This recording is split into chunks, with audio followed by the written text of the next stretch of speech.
Hi అండి. నేనైతే fresh పాలు ఇప్పుడే ఒక ఆవిడ తీసుకొని స్టవ్ మీద పెట్టేసింది. మరిగిస్తూనే ఉంది. అయ్యో! ఎంతసేపు మరిగిస్తావమ్మా తల్లి? అమ్మా! హమ్మయ్య! ఫ్లేమ్ ఆపేసింది. హా! ఫ్రిడ్జ్‌లో పెడుతుందేమో. కాస్త చల్లబడాలి. అయ్యయ్యో!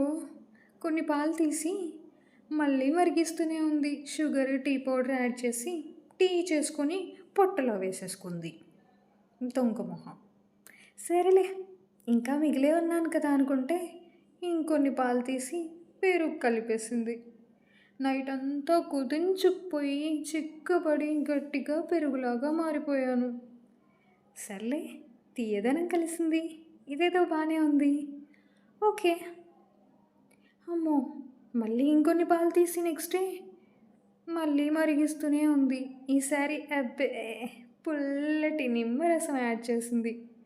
ఇంకేముంది, నా బ్లడ్డు, నా బాడీ పార్ట్స్ అన్నీ ముక్కలు ముక్కలై విరిగిపోయి ఉన్నాను.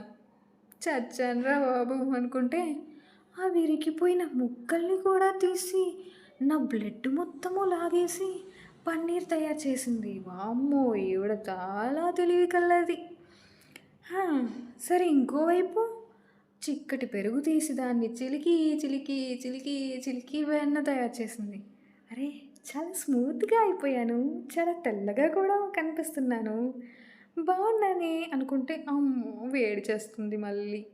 ఇదేదో నెయ్యి అంట. ఇంత వేడి చేశాక నెయ్యిలా మారిపోయాను. ఇది కాస్ట్‌లీ అండ్ హెల్తీ అంట.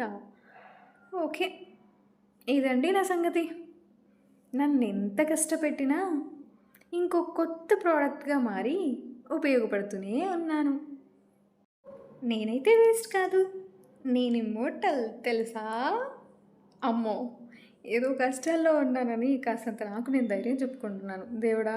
ఇది రివెంజ్‌గా తీర్చుకొని మళ్ళీ కష్టాలు పాలు చేయకే. Please, please, please, please.